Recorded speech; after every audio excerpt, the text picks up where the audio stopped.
Now I'm talking about meiosis. Meiosis is a type of cell division where the number of chromosome is reduced to half in the daughter cells. Hence it is also known as reduction division. तो meiosis एक ऐसा cell division है जिसमें chromosome का जो number होता है वो आधा रह जाता है पेरेंट सेल से डॉटर सेल में. For example if parent cell have 10 chromosome then all the 4 daughter cells each have 5 chromosomes. Meiosis occurs during different stages in the life cycle of different organism. So meiosis is divided into two parts, meiosis 1 and meiosis 2.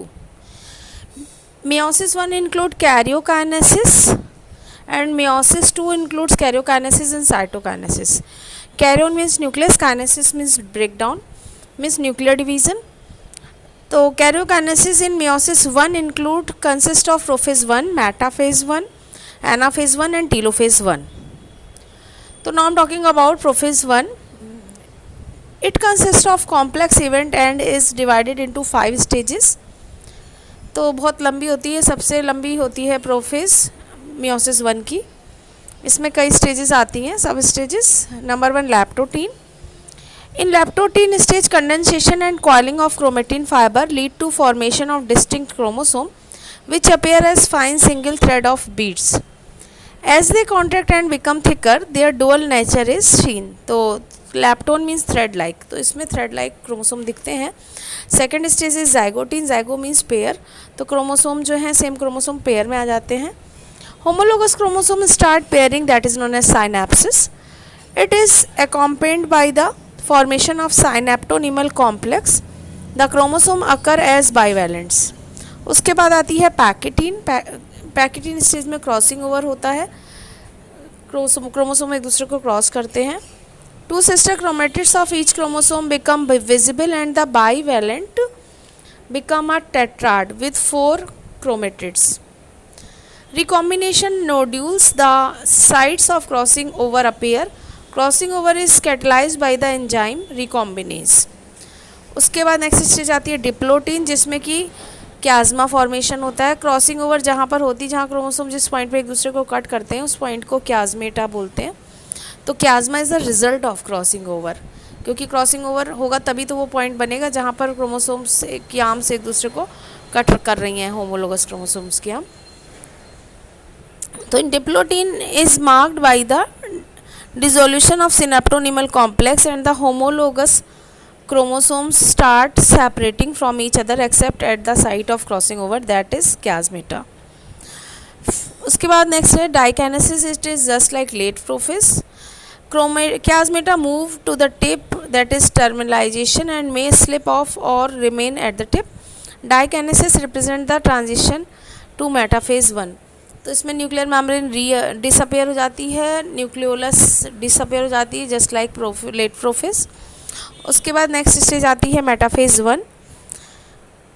It is just like metaphase of mitosis.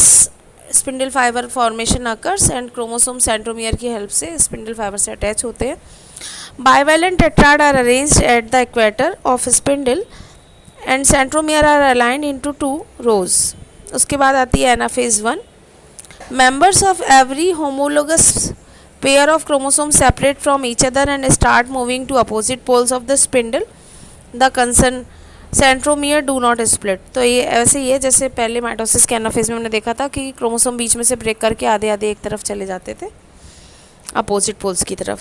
Number of chromosome become half the number of chromosome of the parent cell.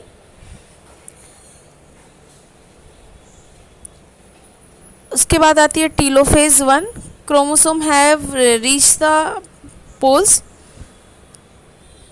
A nuclear membrane forms around the chromosome cluster at each pole. Telophase भी वैसी है, दोनों opposite poles पे chromosome इकट्ठे हो जाएंगे. Nuclear membrane reappear, nucleolus reappear, लेकिन अभी सेल डिवाइड नहीं होगी, साइटोकाइनेसिस नहीं होगी, अब सीधे स्टार्ट हो जाएगी मियोसिस 2. लेकिन उससे पहले किसी किसी स्टेजेस में इंटरकाइनेसिस ज़रूर होती है. It is similar to a short interface between meiosis 1 and meiosis 2. There is no replication of DNA. Sometimes this phase may be absent.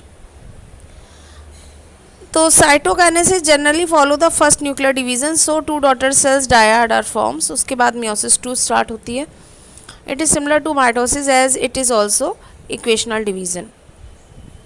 इसमें भी कैरियोकाइनेसिस और साइटोकाइनेसिस होती है। तो karyokinesis consist of prophase second, metaphase second, anaphase second and telophase second.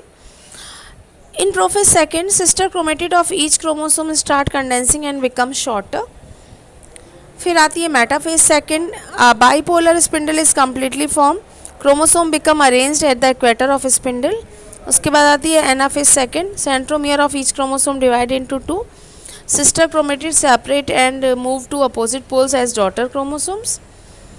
अब तो बीच में से हाफ नहीं हो सकते क्योंकि पहले ही आधे एक तरफ चले गए थे, आधे दूसरी तरफ, तो अब क्रोमोसोम का नंबर तो पहले ही हाफ हो गया था। अब उसके बाद आती है telophase second, chromosome have reach the pole, they start uncoiling and become thin, nuclear membrane and nucleus start reappearing to form 4 daughter nuclei. उसके बाद साइटोकाइनेसिस होगी। अब finally nuclei are separated into 2 cells by cytokinesis.